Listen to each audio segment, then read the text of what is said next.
Rareori se nimerește să prind două mașini proaspăt lansate în România din aceeași clasă, consecutiv una după alta și să le am proaspăt în memorie. Dacă alaltă eram filmat seria 5, astăzi avem E-Class. E-Class, tati. Și pentru că le am pe ambele proaspăt în memorie, o să fac și o scurtă comparație între ele și la final o să dăm verdictul care este mașina mai bună. Nu mai lungim, sunt 2 grade afară, mașini cu Luci Popa începe. Pe cât de mult îmi place mie să conduc și credeți-mă, ador să conduc, îmi face foarte mare plăcere să zbor și să călătoresc cu avionul. Și deși cu ajutorul unui VPN nu poți prinde oferte mai bune la benzină sau motorină, cu Surfshark VPN poți prinde oferte mai bune la bilete de avion sau cazări, pentru că anumite site-uri stabilesc prețurile în funcție de locația ta. Rețelele private virtuale îți criptează datele, ascunzând tot ceea ce faci tu în online, ceea ce înseamnă că aceste site-uri nu pot profita de datele tale pentru a-ți oferi prețuri mai mari. Mai mult, cu opțiunea de schimbare a adresei de IP cu una din altă țară, poți accesa librăriile Netflix, Amazon Prime Video, Disney Plus sau HBO Max din țări unde contentul este mult mai bogat și mai variat. Și dacă tu credeai că ești limitat la un singur telefon sau laptop, ei bine, cu un singur abonament poți accesa toate device-urile tale. Telefon, tabletă, laptop, ce vrei tu. Device-uri nelimitate. Și vezi că au o ofertă de Black Friday. Folosește codul LUCI în linkul acesta pe care îl găsești și în descriere pentru 6 luni gratuite. Și dacă nu ești mulțumit, ai banii înapoi în 30 de zile. Stai liniștit. Ce este noul E-Class? Păi a rămas o berlină de clasă mare. Cu toate că, spre deosebire de seria 5, nu a depășit valoarea de 5 metri. Seria 5 a crescut mai mult. Avem aproape 5 metri. Avem aceeași platformă MRA2 pentru motoare longitudinale și tracțiune spate la bază, platformă folosită și de S-Class și de C-Class și de mai toate mașinile cu motor longitudinal de la Mercedes-Benz actuale. Fiind un produs de succes, este făcut în mai multe piețe, deși acum SUV-urile sunt la modă. GLE-ul cred că se vinde global mai bine decât E-Class-ul, GLC-ul clar se vinde mai bine decât GLC-ul și e cel mai vândut Mercedes. Și spre deosebire de BMW, care a făcut modelele electrice pe aceeași caroserie, adică seria 5 și i5, E-Class n-are nicio treabă cu EQE. E-Class pleacă în România de la 62.660 de euro cu TVA inclus. Ce avem noi aici? Adică un E220 de Formatic, care este concurentul perfect pentru cinciarul 520D pe care l-am avut eu, cu pachet AMG și cu ceva dotări opționale pe ea. 82.800 de euro, adică cu fix 6.000 de euro mai ieftin decât cinciarul pe care l-am avut, însă există și câteva discrepanțe la dotări, nu sunt dotate chiar identic. Evident că mașina va primi 500 de euro în cap și evident că mașina are 2 ani garanție, dar poate fi extinsă. Există 3 tipuri de faruri disponibile pentru E-Class la noi în țară. Avem LED-urile de bază, avem Digital Light, cum avem aici, adică niște faruri full LED. Se observă cele 2 dungi care semnifică faptul că avem de-a face cu un E-Class, luminile de zi, avem fază lungă, fază scurtă, lumini de ceață, lumini de cornering, avem toată natura. Semnalizarea este și ea aici full LED, fără să fie dinamică, și atunci vine întrebarea, dacă astea sunt farurile Digital Light cu tehnologie Matrix, cu adaptive și așa mai departe, ce poate fi mai presus de atât? Ei bine, mai sunt acele faruri cu funcție de proiectare care sunt opționale și pe care le-am văzut la GLC, și așa arată stopurile cu cele 2 steluțe Mercedes-Benz, cu semnalizările nu foarte spectaculoase, dar mari de efect, cu lumina de ceață. Pe partea cealaltă avem lumina de marș arier. Această bandă nu este bandă LED, este doar o bandă grenă roșie închisă așa, menită să unească stopurile, reflectoare stânga-dreapta, și cam așa sunt luminile noului Mercedes-Benz clasa E. Nici la E-Class n-am găsit garda la sol exactă, tot undeva la 14-15 cm, însă aici în față avem 19 cm ca să nu calci bordura. Asta este mai joasă cu pachet AMG decât este cinciarul cu pachet M-Sport. Ați văzut mașina din față, ați văzut farurile, însă cei de la Mercedes au luat grila și au unit-o de faruri cu acest panou negru, similar cu ceea ce găsim pe modelele EQ. Ei bine, asta l-a ajutat pe Gordon Wagener, care a fost șeful de design de la E-Class, să obțină un coeficient aerodinamic de 0,23 pentru noua lui berlină, o valoare mai bună decât ce regăsim pe seria 5 024, însă aceeași valoare pe care o regăsim pe i5, adică varianta electrică, cea care are grila întreagă, are același coeficient aerodinamic cu E-clasul normal, pentru că EQE-ul, versiunea electrică, are un coeficient aerodinamic un picuț mai bun. Emblema cu steaua în 3 puncte, multe steluțe cu 3 puncte în grilă, camera frontală, avem aici negru lucios pe bara asta, pe splitterul AMG, totodată negru lucios în jurul prizelor de aer, toate vin ca parte din pachetul AMG. Dacă vrei, poți avea și o grilă iluminată, așa cum regăsim la seria 5, însă acolo vine ca parte din pachetul AMG, pachetul M-Sport. Aici trebuie să o cumperi separat și evident grila asta desprinsă ascunde și o grilă activă în spate acolo, pentru că aerodinamica și tunelul de vânt dictează în ziua de astăzi. Hai să vedem și grosimea vopselei. 0,15. Este un pic mai groasă vopseaua la asta decât este la seria 5. Există 3 versiuni de styling, să-i spunem așa.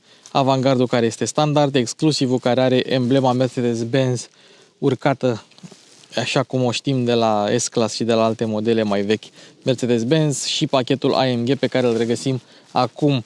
Și ca să terminăm cu partea asta frontală, avem 4 dungi pe capotă, 2 linii musculare și o linie care traversează așa, vine de la montantul A până în grilă. O linie de caracter așa. Capota aluminiu și capota și ușile tot aluminiu.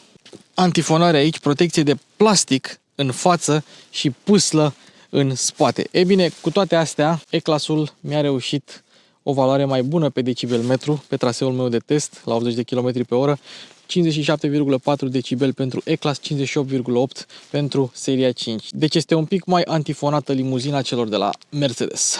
Și asta e cu atât mai impresionant cu cât seria 5 a venit cu anvelope de vară, pe când pe E-Class cei de la Mercedes au montat deja anvelopele de iarnă. Pirelli pe 0 Winter, Pirelli pe 0 Winter, 245, 45 pe 19, este încă o asemănare între cele două modele. Ambele vin cu jante între 18 și 21 de inci la noi în țară, pentru că pe alte piețe există E-Class și cu jante de 17, probabil versiunile de taxi. Deși acum cei de la Mercedes, surprinzător, au spus că lăsați pe Toyota și pe Lexus să se ocupe de taxiuri în Germania, E-Classul va deveni un model mult mai premium, orientat către clienții de lux. Dacă în spate avem discuri ventilate, în față pe pachetul AMG vin discuri perforate și ventilate și mai mari decât la E-Classul normal. Deci dacă îți alegi pachet AMG, automat ai și sistem de frânare ceva mai măricel. Pentru o mașină care cântărește aproape 2 tone la gol, eu zic că e un lucru benefic. Acum, există mai multe tipuri de suspensie pe care le poți cumpăra la noi în țară și asta este un pic ciudat, pentru că suspensia Agility Control coborâtă, așa îi spun ei, se numește sau se numea pe alte modele suspensia confort coborâtă, vine în standard cu amortizare selectivă. Ce înseamnă acest lucru? Înseamnă că mașina amortizează diferit în funcție de viteza cu care lovești un dâmb sau o groapă, precum și, hai să-i spunem, topografia acelei carii din asfalt sau acelui dâmb. Însă, nu există suspensia adaptivă non-hermetic, adică fără perne de aer. Deci ai suspensia Agility Control coborâtă, indiferent că alegi versiunea standard sau pachet AMG. Ok. Apoi, versiunile plug-in hybrid și cu versiunile break automat vin cu suspensie hermetic pe spate, indiferent de versiune, și după aceea tu poți trece la toată suspensia hermetic pe ambele punți. Mai mult poți alege după aceea și sistemul de direcție integrală, care virează roțile spate cu până la 4,5 grade în aceeași direcție sau direcția opusă celor față, în funcție de viteza cu care mergi. Însă, direcția pe puntea spate este disponibilă doar pe hermetic, ceea ce înseamnă că noi, care avem aici Agility Control-ul cu amortizare selectivă, o suspensie, hai să nu spunem full pasivă, dar în principal pasivă, nu poate veni cu acel sistem de direcție integrală. Hai să trecem scurt în revistă Night Pack-ul, care vine cu oglinzi negre și ornamente negre peste tot, negre lucioase. Restul, ceea ce vedeți, vin ca parte din pachetul AMG. Deci ornamente și oglinzi fac din mașina aceasta Night Pack. Tot din Night Pack mai avem și aceste ornamente din praguri, care, dacă te uiți de la distanță și bate soarele în ele, zici că sunt cromate, nu zici că sunt negre, ceea ce e destul de interesant. Însă, avem aici o dungă cromată care nu se face neagră niciodată. Asta este parte din designul Mercedes-Benz E-Class și nu poate fi transformat în culoarea neagră. Deci poți să ai negru pe lateral și să ai cromul ăsta pe spate. Și uitați-vă, tot ca parte din Night Pack nu avem nici mânerele cu element negru. Sincer, mi-ar fi plăcut un pic mai mult black așa pe mașina asta, dacă tot îți alegi Night Pack. Nu avem diuzele de spălare parbriz integrate în ștergătoare, ceea ce înseamnă că nu ne bucurăm de acele Magic Wipers pe care le-ați văzut la SL. Totodată, mașina asta nu are pachetul de iarnă și având în vedere că sunt 0 grade afară, ar fi fost utile. Diuze de spălare încălzite și volan încălzit. Mașina asta nu are echipat așa ceva. Acestea sunt oglinzile. În buna tradiție Mercedes-Benz sunt micuțe, probabil cu rol aerodinamic, cu indicatorul aici pentru blind spot, care, culmea, te ajută și când mașina este staționară, dacă vine o mașină din spate, un câine, un om, cu magnificare diferită pe aceste două părți, cu semnalizare și atenție, pentru că aici s-au băgat multe lucruri. O cameră, o lumină de curtoazie, încă o cameră și aici încă o lumină cu LED, probabil ca să te ajute noaptea atunci când vrei să parchezi și să ai nevoie de un pic mai multă lumină. Mașina asta este un spectacol, mai ales noaptea când intri în mașină. Bine, n-are grila iluminată, că nu a fost configurată, dar farurile Digital Light, dita mai emblema Mercedes-Benz, drept lumină de curtoazie, luminile spate acolo cu steluța Mercedes-Benz, luminile ambientale care din nou la Mercedes sunt etalonul acestei industrii. Și acum vreau să discut un pic cu voi, pentru că am văzut mai multe lucruri în comentarii. Mulți spuneți că lumini ambientale la asta se reduc acum mașinile de lux, nu se mai chinuie cu materiale, cu alte lucruri, sunt doar niște luminițe. Și după aceea vin ăilalți fanatici când prezint un Lexus sau altceva și o să spune, dar unde are, dar japonezii voștri unde au luminile ambientale? Ia când ori veni japonezii cu așa ceva? Și vă bateți cap în cap. Eu zic că e mai mult de filozofie decât de faptul că unii pot și alții nu pot. Sunt niște LED, niște benzi cu LED pentru luminile ambientale, nu e mare scofală. Dar nu mai fiți așa răi în comentarii, pentru că orice producător, inclusiv Dacia, dacă ar vrea, ar putea să pună LED-uri cum găsiți la Mercedes-Benz. Iar aceasta este cheia, noua cheie Mercedes, noua de ceva timp, cam de când a apărut S-Class-ul. Grea, se simte premium, se simte metalică, la BMW se simte plasticoasă și ușoară, încuiere, descuiere, portbagaj, însă atenție, dacă vrei vreodată să deschizi cheia normală sau să umbli la breloc, ea cade pur și simplu. Adică nu se descuie, pur și simplu cade. Deci, mare atenție. Hai să vedem ce poți face din cheie. Evident, ca la BMW trebuie să apeși pe siglă pentru a se încuia. Mașina îți oferă un semnal acustic dacă tu programezi asta din interiorul mașinii, descuiere, încuiere și portbagaj. Dar la portbagaj să vă revenim după că trebuie să ți-ai apăsat. Hai să vedem alte funcții ale mașinii. Geamuri, coboară și ar trebui să coboare de tot. Urcă și avem protecție și în față și în spate la geam. Însă acum mai avem câteva teste de făcut. Acum keyless, cu mâna. Ce se întâmplă? Dacă faci swipe, evident se va descuia mașina și vor veni mânerele către tine. Dacă faci swipe, evident mașina se va încuia. Dar ce se întâmplă dacă ai mânuși? Nu merge cu mânuși. Oricât de tare aș vrea eu, nu vrea cu mânuși. Deci nu trebuie să ai mânuși. Sau poate trebuie să ai mânuși din alea cu touchscreen, dar cu mânuși normale nu merge. Hai să facem altă chestie. Ținem apăsat pe ușă și se închid geamurile. Foarte bine. Dar mânerul ăsta rămâne scos. Și abia după ce au urcat geamurile, se închide de tot. Dăm iar swipe, observăm găurica pentru cheia tradițională dacă ai nevoie vreodată să deschizi ușa, dar credeți-mă, eu am încercat și e un pic cam greu să bagi cheia. Trebuie să o bagi de sus în jos, nu de jos în sus, că așa se poate, da? Mare grijă să nu zgâriați ușa. Apoi, când deschizi ușa, îți trebuie un pic de presiune. Vedeți? Trag. Și acum, abia după aceea, trebuie să ai un pic de presiune. Acum, eu exagerez că ai nevoie de multă presiune, dar primul click inițial, așa, se deschide, vedeți? Hai să vă arăt. E primul click ăla. Și s-a deschis. Că dacă tu tragi încet, dar tragi un pic mai tare, pe aia nu o să mai facă primul click așa. Vezi, tragi, nu vrea. Nu trebuie să faci un pic de click așa. un pic de presiune. Nu trebuie să tragi ca nemâncatul, pentru că după aceea nu vrea să se deschidă. Vedeți? Trebuie așa. Pac, un mic imbold. Așa e cu ușile astea noi de la Mercedes. Dacă vrei poți să ai și asistare electrică la deschidere și la închidere. E un pic ciudat. Scrie Mercedes-Benz aici, așa cum scrie și pe parbriz.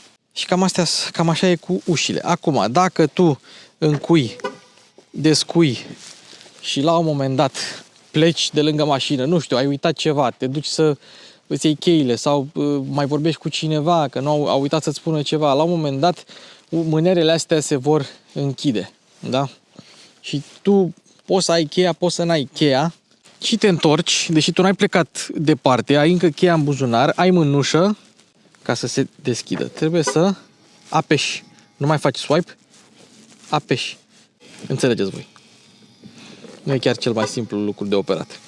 Și totodată mânerele astea, eu nu sunt cel mai mare fan al lor, pentru că sunt destul de mari, nu stau foarte bine în mână, nu prea le ai cum să le apuci destul de confortabil.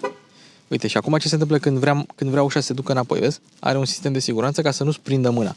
Și faptul că ele se mișcă, nu prea îți dau cea mai mare încredere de rezistență în timp și durabilitate. Și dacă deschidem ușa, în primul rând observăm pragurile Mercedes-Benz, pentru că la seria 5 n-au mai pus deloc praguri, nici cu BMW, nici cu M, nici cu absolut nimic. Hai să vedem materialele. Moale, moale, moale, moale și aici și buzunar capitonat. Spre deosebire de seria 5, buzunarele astea nu doar că sunt mai mari, dar sunt imense, iau așa, sunt și capitonate, ceea ce la BMW seria 5 n-am avut, dar materiale moi erau și acolo. Aici avem plastic, da, care imită metalul, butoanele tradiționale de Mercedes. Aici avem butoanele pentru încălzire și memorie și este un singur panou pe care tu l-apeși. Mi-a pus memoria înapoi. Și comenzile pentru scaun, care, din nou, nu au feedback, exact cum găsim la alte modele de Mercedes. Tu doar trebuie să aplici suficientă presiune cât scaunele să se miște, doar că tu nu știi câtă presiune să aplici. Nu știi, pur și simplu, în momentul în care se mișcă scaunul, tu aplici aceeași presiune peste tot. Pentru că nu ai feedback haptic, ele sunt fixe. Nu e o soluție care mă avantajează pe mine, cum nu sunt nici mânerele altor persoane, poate să le placă. Voi scrieți în comentarii cum preferați, normal sau așa, și cu butoanele pe ușă sau pe scaun. Dacă toți suntem aici, hai să menționăm repede și airbag-urile pentru genunchi, unul la șofer și unul la pasager. Nu avem airbag central, dar opțional în spate. Mașina asta poate fi echipată cu airbag-uri laterale spate. Și o să spuneți, așa mi are airbag laterale spate, stele cortină. Nu. Airbag-urile laterale spate sunt airbag-uri laterale spate. Dacă se te protejezi aici, nu la cap. Și airbag-ul cortină este unul singur din față până în spate. Nu există cortină față, cortină spate. Nu, e o singură cortină.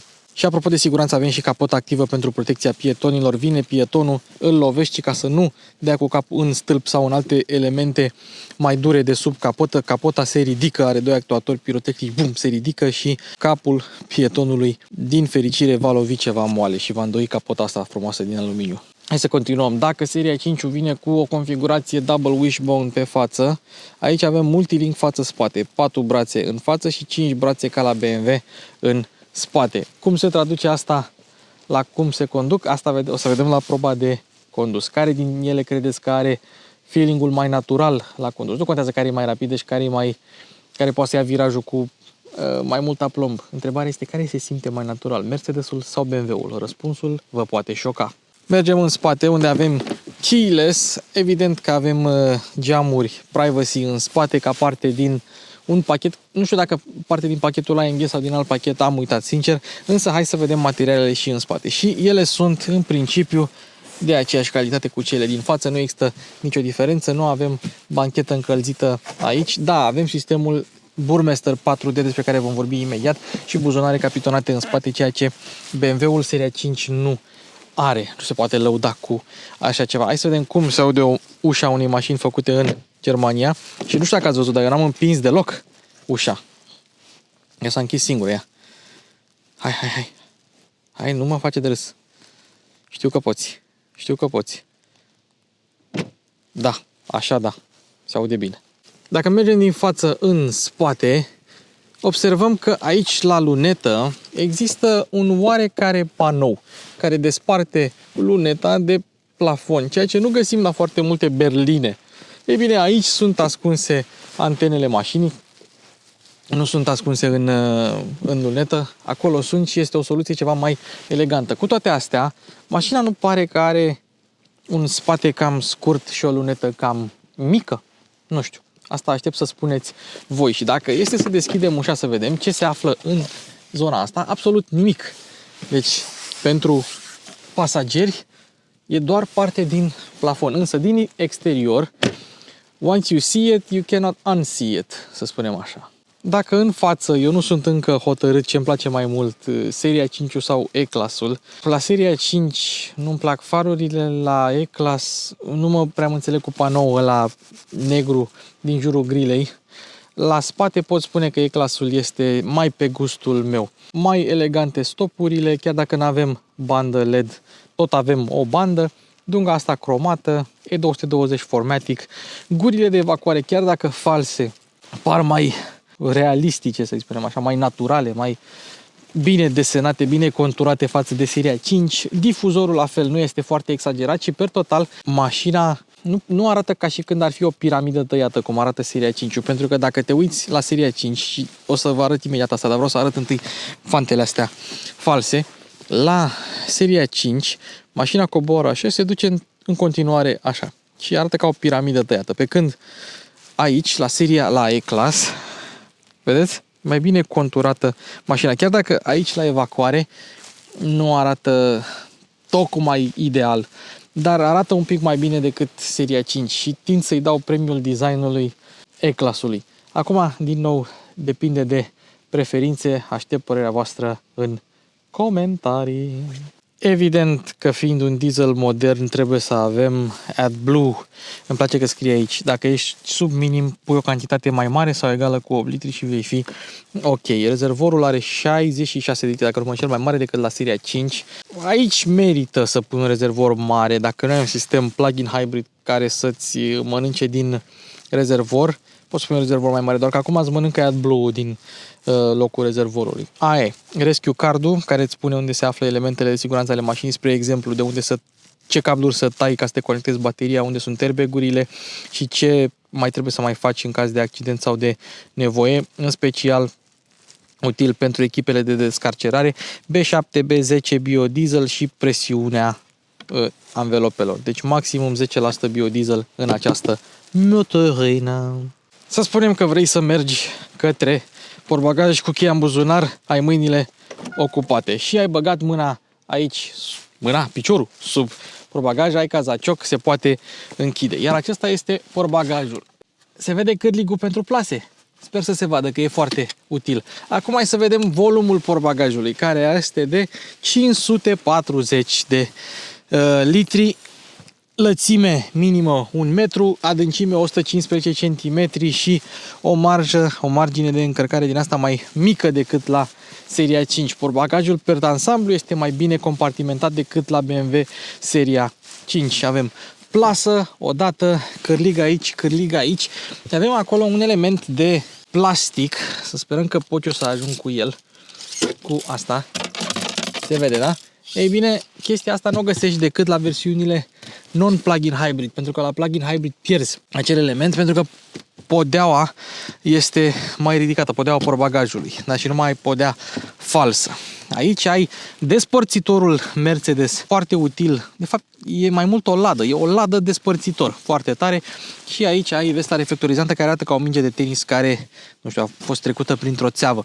Dar la plug-in hybrid avem 370 de litri, mai mic decât la plug-in hybrid la seria 5. La seria 5 avem 520 față de 540 aici și la plug-in hybrid avem 490 față de 370. Deci cumva cei de la BMW au mărit spațiul pentru portbagaj la versiunile plug-in hybrid. Și dacă vrei să rabatezi bancheta, exact ca la seria 5, de data asta a și căzut. Deci aparent la E-Class și cade bancheta, nu doar se descuie precum la seria 5. Dacă nu știți cum să dansați cazacioc pe sub mașină, aveți aici indicațiile, încă un QR code, un buton de închidere, butonul ăsta doar închide, da? Se vede că dacă l apăs de mai multe ori doar închide și acesta doar deschide. Și totodată acolo, scurt, ați văzut și căpăcelul pentru cameră. O să arătăm camera imediat, dacă toți suntem aici în spate.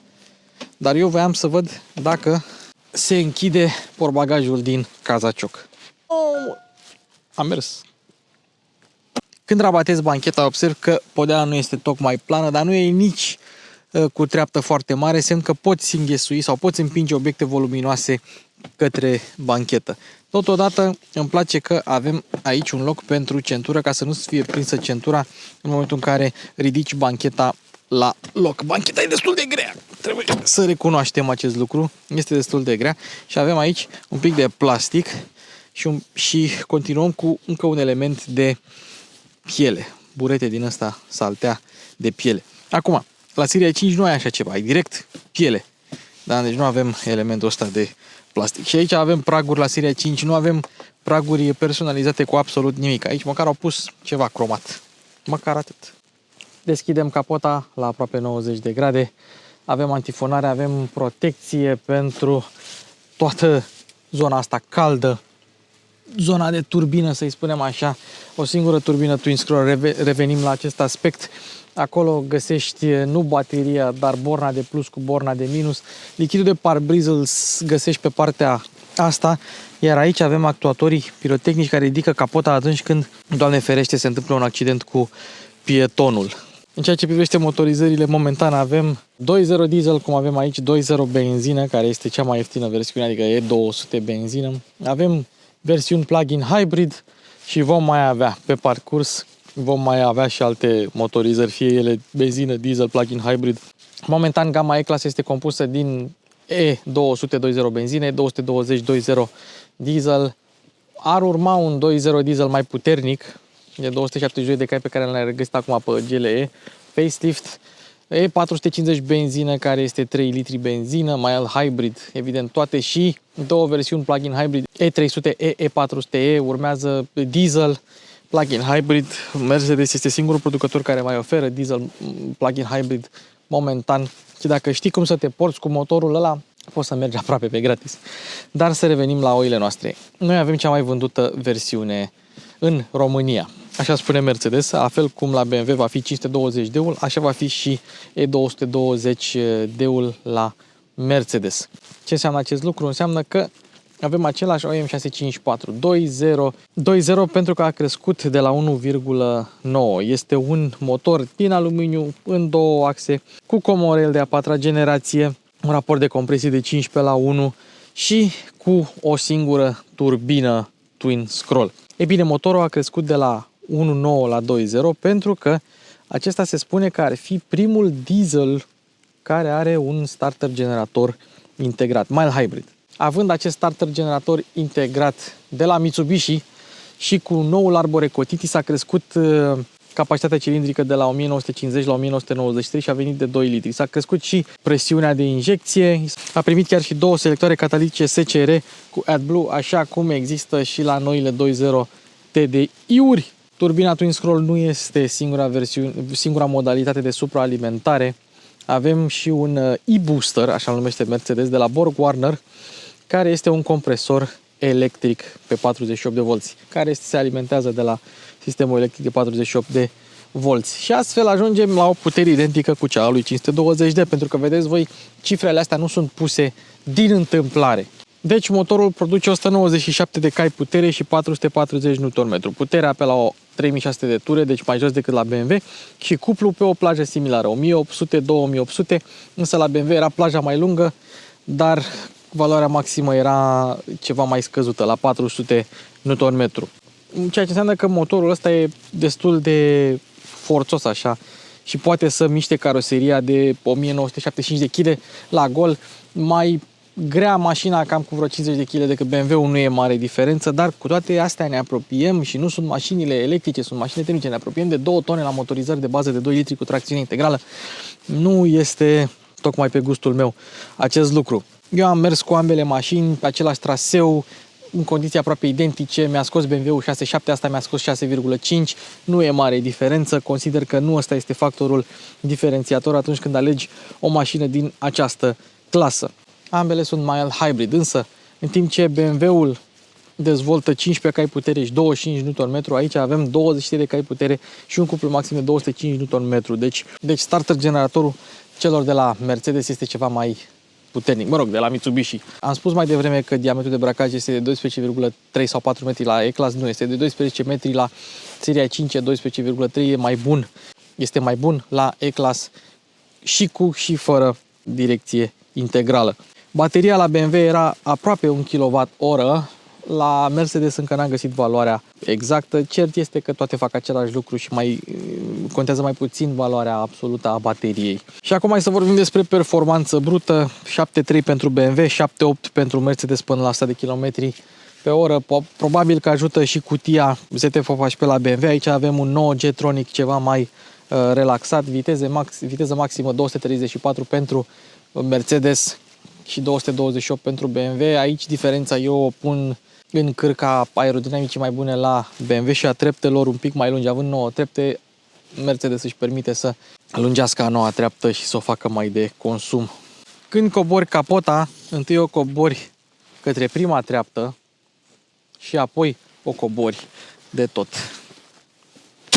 Totodată trebuie menționat că 20 de minute, dacă ai motorul pornit și nu pleci de pe loc și nu îl oprești, se oprește singur. La Ford e 30 de minute, aici avem 20 de minute. Și ia uite și camera, am scos-o pentru că sunt singur și n-am niciun fel de ajutor astăzi. Am scos-o, n-am trecut-o în marș arier, nu există un mod prin care tu poți să deschizi camera. Nu știu dacă o să intre ea singură la loc, dar era interesant să prindem și imaginea asta cu ea când iese și când coboară. Bun, am luat loc și la volan. Avem scaunele Sport care vin în standard pe pachet AMG, piele Artico, deși nu sunt convins că e piele naturală, și microfibră care seamănă cu Alcantara, mai aderentă decât o piele mai, zic eu, confortabilă. Îți poți regla suportul lombar ceva mai bine decât la scaunele confort. Știu că nu e ok să comparăm scaunele Sport cu scaunele confort la BMW, dar alea le-am avut.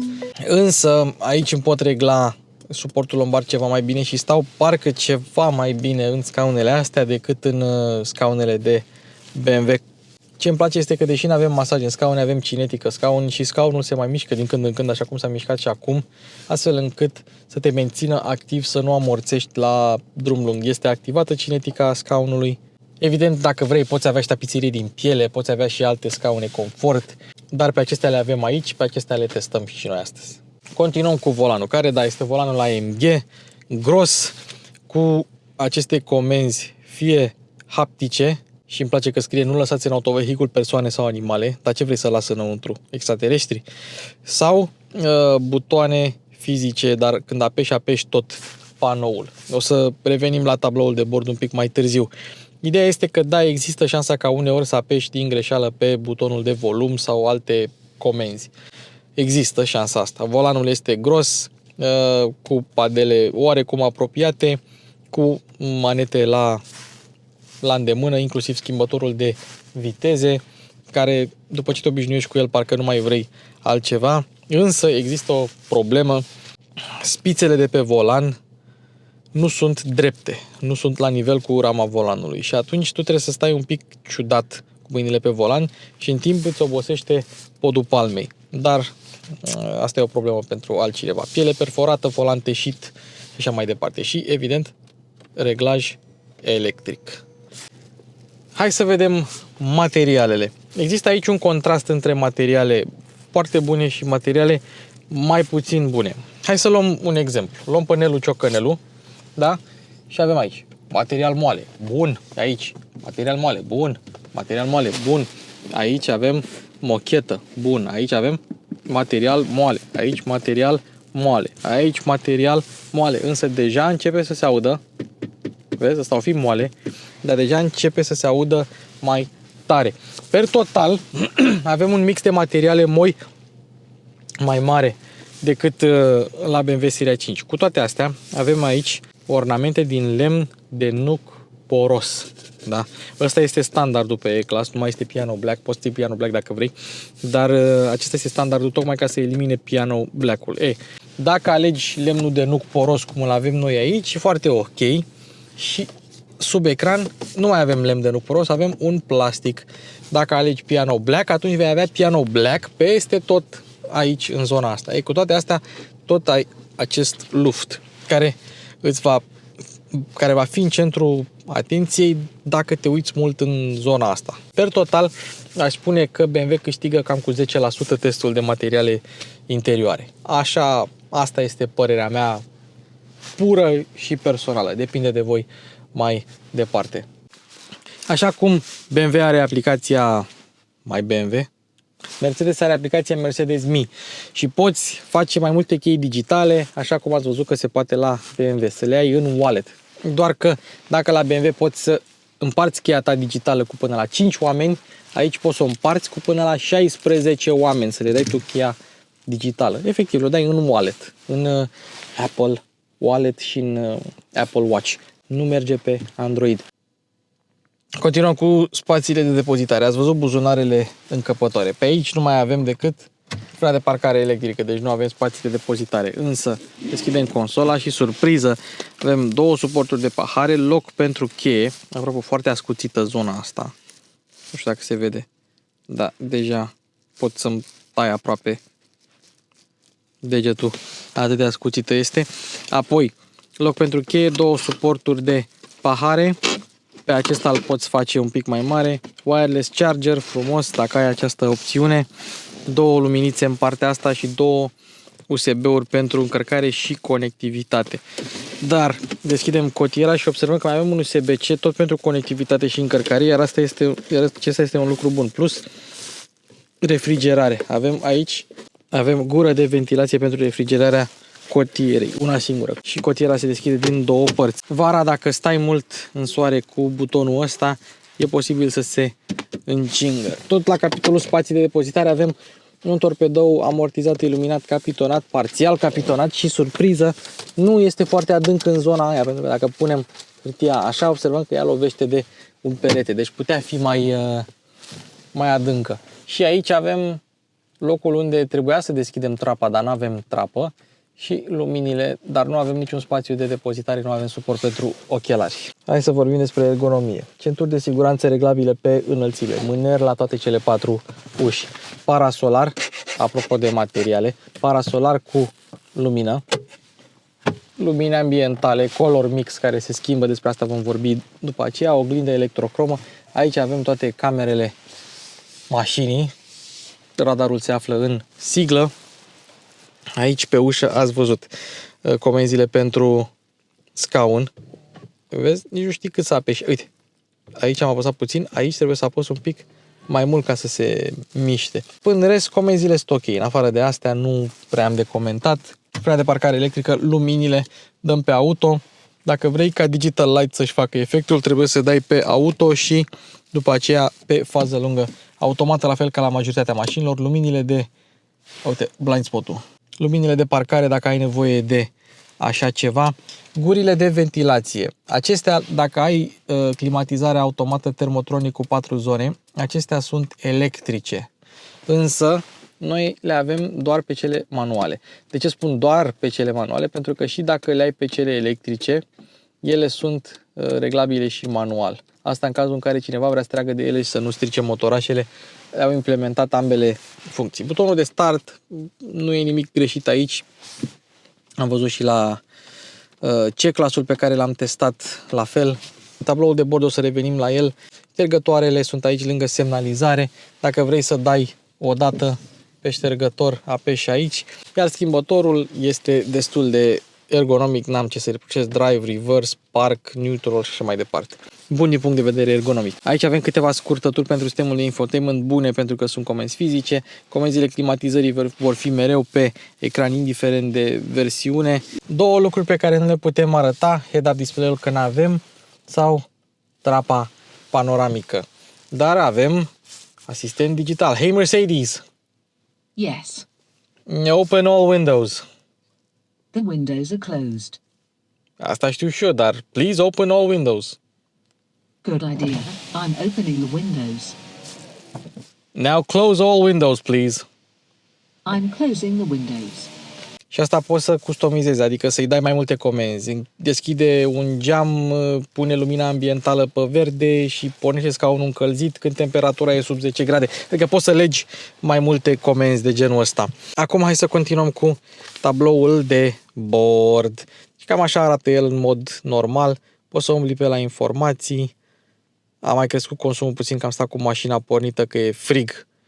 Așa, avem și navigația. Sau poți să te duci frumos aici și să vezi mai multe stiluri. Sportiv, apoi navigație, dacă vrei să ai doar navigația și să umbli pe hartă dacă poți. Sunt două balonașe acolo, nu am înțeles pentru ce sunt. Continuăm cu asistență, adică toate sistemele de asistență fiind mașina oprită. Acum vă dați seama, e drumul liber și închis. Și service cu privire la service. AdBlue 7000 de kilometri, service OAN 315 zile și cam așa arată tabloul de bord cu diversele sale funcții. Mie îmi place simplu, clasic, cu consumul în mijloc, exact ca pe vremuri. Știți de ce se numește sistemul Burmester ăsta 4D? Pentru că pe lângă cele 21 de difuzoare mai ai în scaunele față niște vibratoare menite să te ajute cu basul. De fapt, nu știu dacă cu basul te ajută neapărat, dar vibrează în ritmurile muzicii, astfel încât tu să simți muzica ceva mai bine. Și avem noul sistem de infotainment de MBUX cu MBOS, cu aplicații care seamănă cu alea de pe iPhone. Nu poți să le numești altcumva, pentru că dacă intri în Apple CarPlay, sunt aceleași. Dar, hai să vorbim întâi despre ceva. În ultima perioadă m-ați auzit pe mine plângându-mă că toate mașinile au sistem de avertizare depășire viteză legală. Asta pentru că este o normă europeană, toate mașinile noi sau nou proiectate, nou omologate trebuie să aibă așa ceva. Mercedes-Benz are o scurtătură foarte șmecheră pentru a dezactiva aceste sisteme. Fie apeși aici și ai dezactivat-o, fie apeși butonul de mut de pe volan. Îl ții apăsat. Mai mult timp se dezactivează și scapi de chestia asta. Aici intrăm la meniul de climatizare cu auto, cu temperatură, frumos, taca, taca. Ce îmi place este că avem meniuri mari și tu poți apăsa cu degetul pe ecran și să știi că nimerești ceea ce trebuie. Asta îmi place. Totodată, dacă aici recirculare, aici oprire, aici scaunele, calitate aer, dacă vrei aer proaspăt sau recirculat, și avem un sistem de filtrare al aerului. Dacă te duci în setări, poți să selectezi ce scurtătură vrei aici. AC, sync, încălzire, lunetă, aer recirculat și așa mai departe. Dacă dăm swipe aici avem notificările, Zing Video Streaming. Aici avem funcțiile mașinii, adică manual, avertizare acustică, vezi, am dezactivat-o, dacă o activez, se activează și de aici. Senzor de parcare, asistent menținere bandă, asistent bracare, asistent tot. Și dacă vrei să intri în toate, apeși pe toate setările. Hai să dăm înapoi la Home. De aici, evident, dai Back, Home, nimic nou. La noul MBOS nu mai ai navigația, adică toată harta pusă așa, o ai în background și dacă apeși tu pe ea, atunci te poți juca cu ea. Bun, navigația, unde doriți să mergeți, toată lumea va folosi Apple CarPlay și Android Auto. Cu Waze-ul, evident, nu va folosi nimeni navigația mașinii. Avem Waze, avem Google Maps, avem Apple CarPlay, merge mult mai bine, ai toate destinațiile deja salvate, schimbi mașina, le ai în continuare. Îmi place că aici avem și opțiunea de Apple CarPlay cu fir, pe când avem doar wireless și ați văzut ce defecte mi-a dat, ce erori mi-a dat, nu se mai conecta. Aici bagi cablu, scoți cablu, la revedere. Telefonul se încarcă, nu are lag la sunet când ieși din mașină. Ce mai putem avea? Mai putem avea super screen, adică în loc de ornamente, să avem încă un ecran în zona aia și să avem, cum este super screen, cum este hyper screen la EQS și EQS, să avem super screen aici. De ce super screen și nu hyper screen? Pentru că este puțin mai mic. Și acum avem navigație, telefon, radio, dispozitive, media, aplicații. La aplicații nu avem decât, bine, aplicațiile teoretic sunt aici în spate. Deci Vivaldi browser și YouTube web, mai poți să mai pui Zoom, în caz în care primești și o cameră aici, cameră pentru Zoom, să faci conferințe în mașină când ești oprit, dar conferințe audio poți să faci și când mergi cu mașina. Deci nu ne interesează neapărat aplicațiile. Așa, confort, te duci la confort și vezi cinetică scaun. Hai să o pornim, poziționarea automată a scaunului după înălțime. Mergem la info, observăm accelerație, frână, da, unghiul direcției, ruliu, tangaj, motor, putere, temperatura uleiului în cutie. Bun, asistență, evitare coliziune, asistență, cameră video, parcare, tot felul de asistenți la parcare, inclusiv să vezi locul de parcare în cameră la treapta de marșarier sau să cadă oglinda din dreapta dacă se întâmplă să dai în marșarier. Setări pentru autovehicul, confort, da, inclusiv urcare, coborâre, adică easy access-ul și poziția scaunului. Aici să-ți spună dacă ai centura sau dacă ai uitat persoane în mașină. Încuiere, descuiere cu feedback acustic. Aici avem Dynamic Select, modul individual, ce vrei să fie, acum vrei să fie, și observăm că nu avem opțiune de suspensie pentru că nu avem suspensie aermetică adaptivă, Digital Light cu luminile, lumina ambientală, multicolor, luminositate, efecte și așa mai departe. Noaptea se văd demențial. Setări de sistem, setări aplicații, adică YouTube Web și Vivaldi Browser. Cine folosește Vivaldi Browser? Apple CarPlay, Android Auto și profilul. Nu avem Mercedes-Me activat, nici nu o să-l activez, e destul de complicat. Și aici câteva scurtături. 4G, device, timp și așa mai departe. Cam asta este MBUX cu MBOS. Și evident avem scurtăturile aici. Eco, Comfort, Sport și individual. Camerele, pentru că evident un Mercedes trebuie să aibă niște camere foarte bune. Camere 360, modul auto este activat. Asistență la parcare dacă vrei să parchezi sau să te ajute să parchezi, o să arătăm asta la proba de condus. Alte camere le mai arătăm o dată și senzorii de parcare în momentul în care te apropii de ceva. Sunt perimetrale, adică arată un perimetru care se apropie de mașină pe măsură ce tu te apropii de acel obiect. Și iată-ne în spate la Mercedes-Benz clasa E. Hai să vedem cum stai. Stai similar cu ceea ce găsești în BMW Seria 5, în sensul că aici șezutul îți intră bine în genunchi și nu trebuie să stai cu genunchii ridicați, ai sprijin la genunchi. Spațiul la picioare este similar cu scaunul dat la maximum în spate, dar ai și decupajele astea ca să stea mai bine picioarele. Nu e diferență mare de spațiu. Ai și plăsuța asta aici. La cap, din nou, spațiul este similar și hai să vedem cum arată poziția la volan. De fapt, hai să vedem cum arată scaunul, locul în spate cu mine la volan. Nu avem climatizare în spate. Nu stă așa rău. Adică e spațiu, dar mașina se ducă mai în față puțin. Dar oricum spațiu este. N-ai ce să-i reproșezi. Probabil ai un pic mai mult în BMW, dar diferențele sunt minuscule. Nu avem climatizarea termotronic, dar avem pachetul USB care vine cu 5 USB-uri, 3 în față, 2 în spate. Avem aici un spațiu de depozitare și 2 guri de ventilație și o față. Mercedes are ceva cu fețele. Lumina ambientală se vede demențial și aici. Avem și lumină de citit în spate, un cârlig, 2 cârlige. Tunelul acesta central este mai înalt în Mercedes decât este în BMW. Ca lățime par la fel. Nu știu dacă să recomand să stea cineva aici. Cert este că stai puțin mai bine în Mercedes, dar da. Cred că totuși la parte de spătar stai mai bine în BMW în spate, chiar dacă în față stai mai bine în Mercedes. Eu stau mai bine, atenție că nu e valabil la toată lumea. Și avem isofixurile cu căpăcel din ăsta cauciucat, ceea ce face imposibil pierderea sa. Mai avem cotieră cu suport pentru pix sau telefon și 2 suporturi de pahare și dacă vrei poți avea și ski hatch ca la BMW. Per total, un taxiu bun. Hai să mergem să-l și conducem. Hai să vedem dacă mașina ne parchează. Imagine cam spate, ține cont în conj. Am înțeles.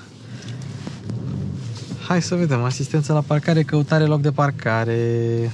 Căutare loc de parcare. Hopa, l-a găsit. Bun.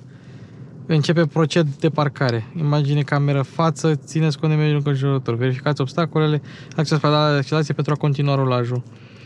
Ok, mașina a semnalizat și o să înceapă să parcheze singură.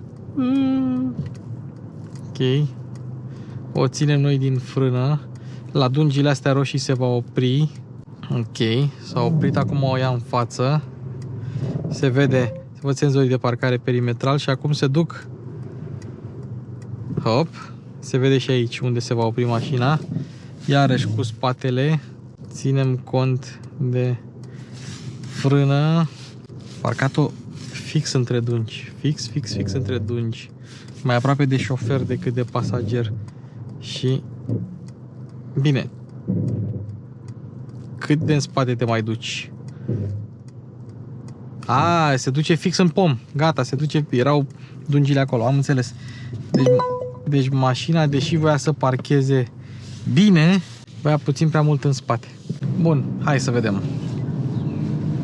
Poziția la volan, aș putea spune că e tipică Mercedes, pentru că e similară cu ceea ce am văzut și pe alte modele până acum. Dacă vrei poți să o dai un pic mai sus. Nu știu neapărat cum să o explic, dar e poziție de Mercedes. Te urci în ea și știi că stai pe un Mercedes sau într-un Mercedes. Scaunul e relativ tare, pernuțele cam la fel, ești un pic în afară, volanul e același volan gros, oglinzile sunt aceleași oglinzi micuțe, poziția relativ înaltă pentru postura mea, să spunem așa, dar stai în general bine. Nu știu cum să explic. E o poziție de Mercedes. Cine a mai mers cu mai multe merțane de curând, că și eu am mers cu C-clasul, poate să confirme. De silențios este silențioasă, vizibilitatea în spate e bună. Ok, cea laterală, că sunt oglinzile mai micuțe, te obișnuiești, dar în spate vezi bine și montantul C și oglinda asta e bună.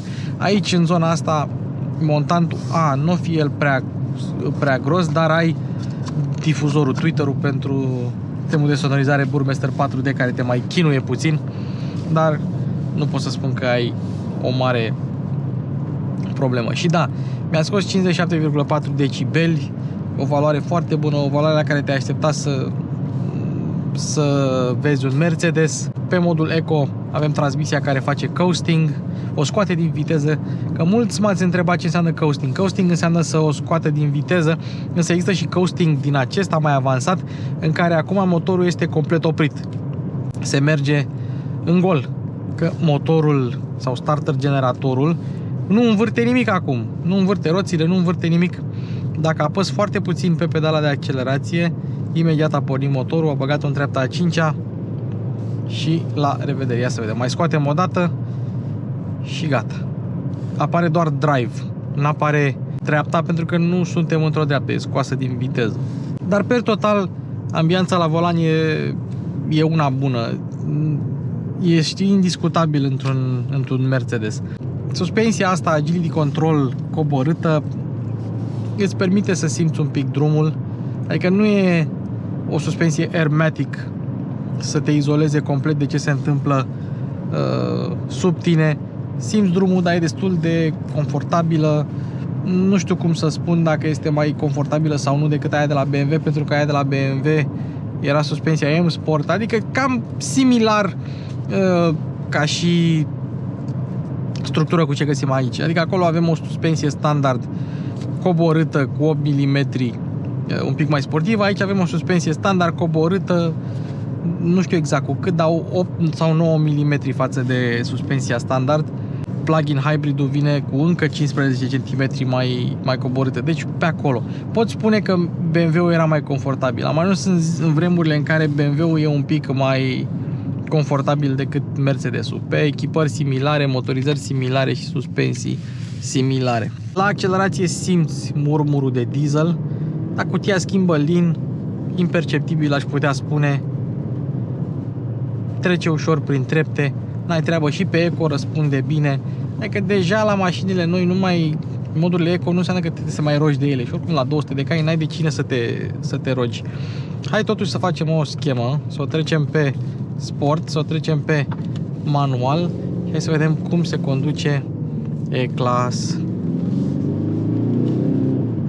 Și parcă e un pic mai gălăgios motorul decât la BMW în momentul în care o turezi, dar la modul cum se conduce pot spune că, deși direcția nu e la fel de rapidă ca la BMW, totul se simte mult mai natural în E-Class decât se simte în seria 5. Și aici avem o direcție precisă, dar nu la fel de rapidă. Acolo e prea rapidă, e nenatural de rapidă.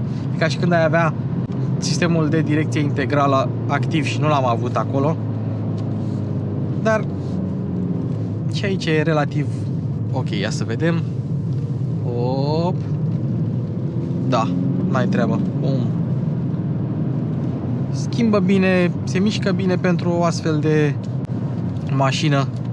Și are un pic de ruliu, dar te țin bine scaunele. Nu poți să spui că vei pierde controlul la un moment dat. Parcă se aude și un pic de sunet în boxe pe sport, dacă nu mă înșel. Dar o ții bine pe trasă. Într-adevăr, nu este la fel de agilă, să-i spunem așa, ca BMW-ul, dar cumva se simte mai plantată, cumva are mai puțin ruliu decât BMW-ul seria 5 și toată experiența asta de condus este mult mai naturală. Padelele mai apropiate, răspund mai bine.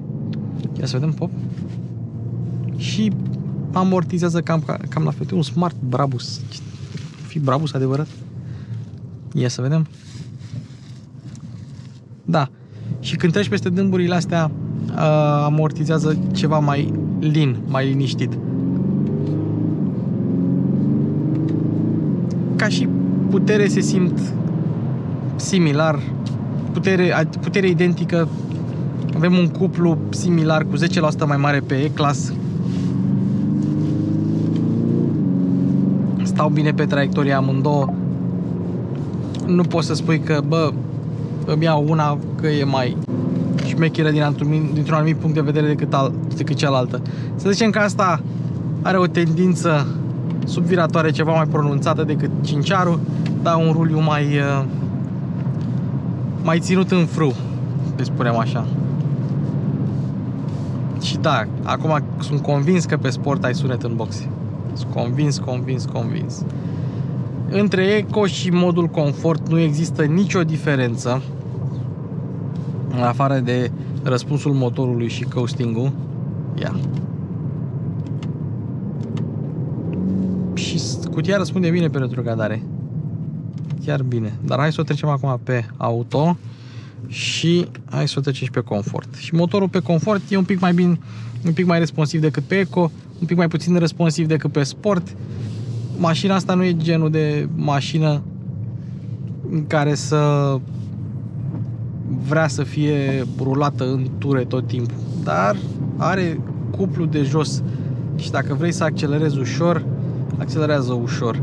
Are diametru de bracaj un pic mai bun decât Cinciarul. Cinciarul era foarte bun în oraș, ăsta este la fel de bun, să-i spunem așa, dar aici ai oglinzile un pic mai mici, trebuie să ai ceva mai mare grijă la vizibilitatea laterală.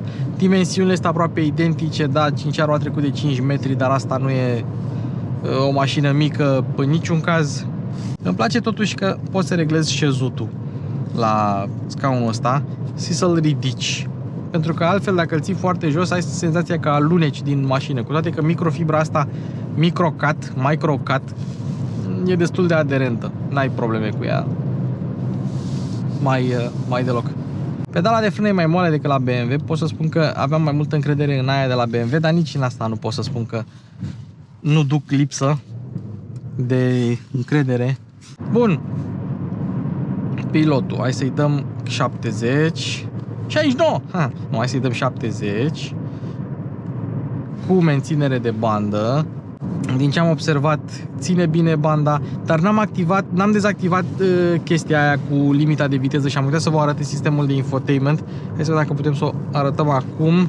Îmi zice țineți mâna pe volan, mergem la rulare, activ păstrare distanță, preluare limită de viteză. Aici trebuie dezactivat.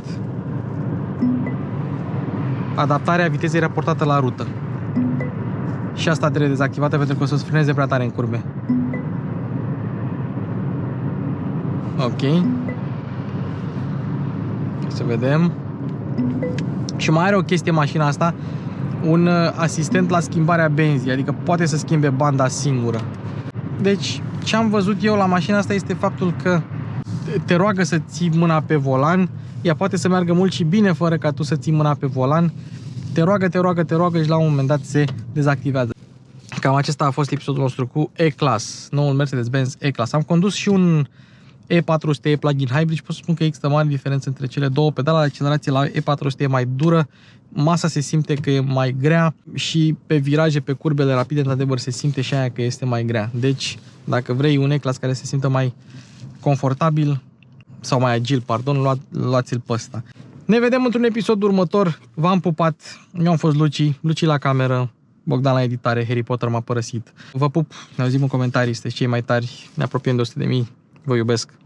Ce mai vreți?